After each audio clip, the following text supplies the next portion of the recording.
teach you how to practice yoga on and off the yoga mat. Today we are on the yoga mat and I'm going to take you through the crow pose.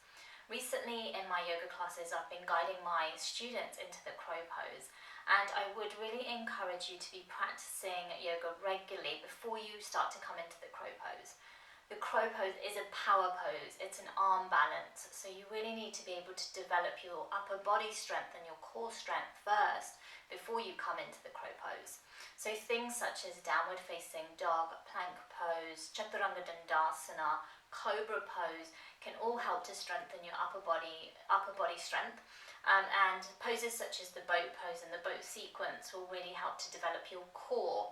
So once you get strong in those poses, then you can start to attempt the crow pose. The crow pose is also, like I said, an arm balance. Because it's a balance, you can start to feel a sense of fear as you come into this pose. So, and when you come into the pose, you start to overcome your fear. So when you can really start to tackle it. And with time, patience and practice, you'll be able to come into the pose effortlessly. And this will develop a sense of not just physical strength, but mental strength too. Now, I wanted to put this video together to ensure that when you are practicing at home, that you practice safely. So if you can practice on carpet, that would be great. But if you can't practice on carpet, I don't have carpet here, you can use some support. So just perhaps just getting a few blankets and cushions and just putting them around you before you come into this pose. So here I'm just putting the blanket out and just putting the cushions in front of me as I come into the crow pose. So make sure that you've done a warm-up before you come into this video. And then from here, to begin with, we're going to come onto the tiptoes and you're going to take the hands down onto the ground. Now, as you take the hands down onto the ground, you want to slightly, first of all, spread through the fingers and then slightly lift up through the knuckles, okay? And the hands are about shoulder width apart. And to begin with here, the feet as well are about hip width apart. And to begin with, all you're going to do is lift your hips up, bend your elbows slightly, and connect your knees to your upper arms. So first of all, get that alignment and get that position.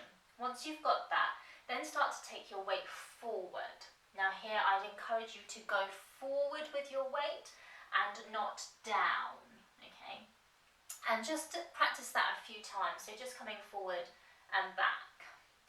And then the next time you come forward, become really light on your toes. So you're taking your weight onto your hands, your elbows are bent, and then see if you can take one foot off the mat and then come back down again. And just see how you go with that. And then we'll do the other side. So again, coming forward, keep light on your toes and then just lifting the left foot off the mat and then gently releasing, coming back down.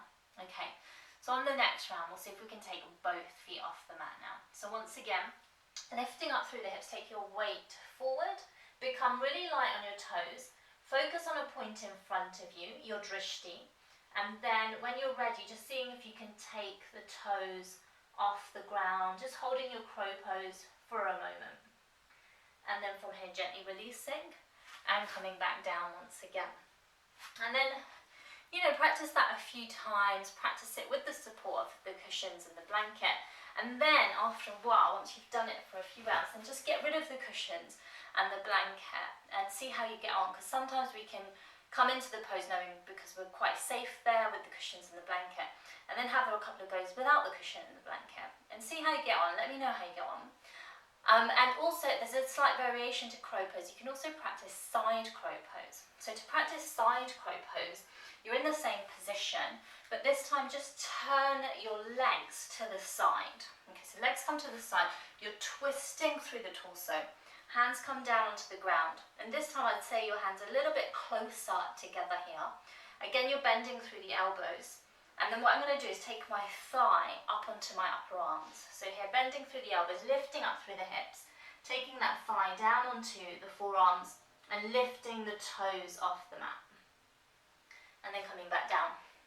And then try the other side. So just twisting over to the other side. And then once again from here, bending through the elbows, lift the hips up as you place the thigh onto the upper arm. Keep light on the toes and then lifting the toes off the mat. Keep steady, keep your eyes steady and focused, and then gently coming down. And then come back through to the center, come through Vajrasana, take a moment, rotate through your wrists, because you really start to feel it through the wrist joints. So just taking a few moments, just relaxing through the hands. So there you can see with crow pose, it is a strong pose, so be really mindful and gentle as you come into the pose. And to begin with, really work with that alignment, get that alignment correct, then become light on your toes, and then see if you can lift the toes off the mat. And once again, I just advise you to keep your eyes steady, to focus on your drishti, because this pose is all about focus and concentration. If your eyes are looking all over the place, if your mind is all over the place, you'll just fall out of this balanced pose. So keep practicing, be patient, and let me know how you get on with the pose. And if you don't get into it initially to begin with, don't worry, just keep going. Also, please do share this video with your friends and your family and anyone else who might be interested. Also, hop on over to my website and sign up to my newsletter at yogawithjaina.com, where you will receive more videos, yoga news and information from me. Until next time, namaste and thank you.